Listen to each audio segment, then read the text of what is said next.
এক ছিল ছোট্ট একটা ছেলে, নাম তার বাবু। বাবুর একটা অদ্ভুত অভ্যাস ছিল, সে সব সময় আকাশের দিকে তাকিয়ে থাকত। তার স্বপ্ন ছিল একদিন আকাশে উড়বে। একদিন বিকেলে মাঠে খেলতে খেলতে বাবু একটা পুরনো রঙিন ঘুড়ি পেল। ঘুড়িটার লেজে লেখা ছিল, যে সত্যি বিশ্বাস করে সেই উড়তে পারে।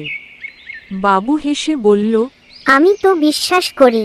সে ঘুড়িটা উড়াতে শুরু করল।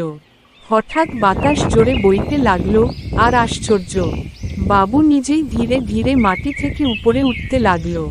সে ভয়ে চিৎকার করল, আবার আনন্দেও হাসতে লাগলো। আমি উড়ছি, আমি সত্যি উড়ছি।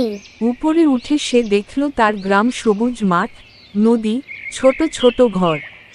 কিন্তু কিছুক্ষণ পর সে বুঝল তার মা তাকে খুঁজছে। বাবু ভাবল, পুরা মজা। কিন্তু আমার সবচেয়ে প্রিয় তো আমার পরিবার। এই ভাবতেই সে আস্তে আস্তে নিচে নেমে এল। সেদিন থেকে বাবু বুঝল স্বপ্ন দেখা ভালো, কিন্তু নিজের মানুষদের ভালোবাসা সবচেয়ে বড়। আর সেই ঘুড়িটা, সেটা আর কখনো পাওয়া যায়নি।